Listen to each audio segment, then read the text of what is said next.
So it was an hour and a half before that first tornado touched down in the Treasure Coast that the National Weather Service was calling for a storm that could produce funnel clouds in counties north of the Treasure Coast. So did the NWS miss the signs that strong storm, signs that a storm that could possibly produce a tornado hitting Palm City and the Treasure Coast? And Stuart, did they miss those signs? Well, our investigative reporter, Dave Bowman, took those questions to a Weather Service forecaster. Dave, what did you learn? Well, I learned quite a bit. One of the things that we clearly learned is that the National Weather Service usually offers a public service warning several hours before a storm is expected to hit. And it uses a phrase, you've heard it before, conditions are favorable for the development of tornadoes. Well, that didn't happen yesterday. Yesterday was one of those very difficult situations where the ingredients came together in an extremely small area. Will Ulrich is a meteorologist with the National Weather Service's Melbourne office, responsible for issuing warnings to the Treasure Coast. I asked him about what I found in yesterday's forecasts and discussions.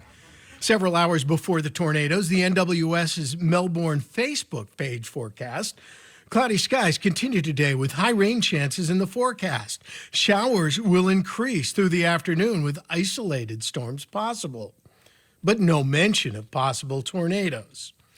At 3:32, a little more than an hour before the first tornado touched down, the NWS wrote its communication to emergency management and local media.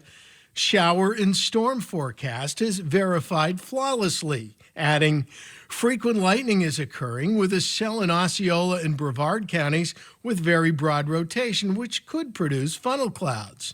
But those counties are far north of Martin and St. Lucie counties. For the Treasure Coast, it wrote, expect heavy downpours, continued lightning, and gusty winds up to 40 miles per hour for areas south of Orlando towards the Treasure Coast. There was no mention of conditions for tornadoes, and this was about an hour and 10 minutes before the tornado touched down.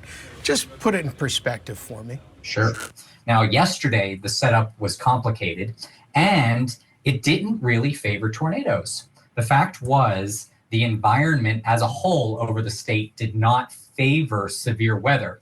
To put it into perspective, the event that took place in Palm City and Stuart, that tornado, was the only event in the entire state when it came to severe weather yesterday. Is it fair to say tornadoes are the most difficult kinds of weather events to pinpoint the time and the place? 100%. Tornado. That's Will Ulrich with the National Weather Service. He says his agency will review the data from yesterday in the hours leading up to the tornado and determine if the agency could have issued tornado watches or warnings sooner, or if it did the best it could with the data available. I'm investigative reporter Dave Bowman, WPTV News Channel 5.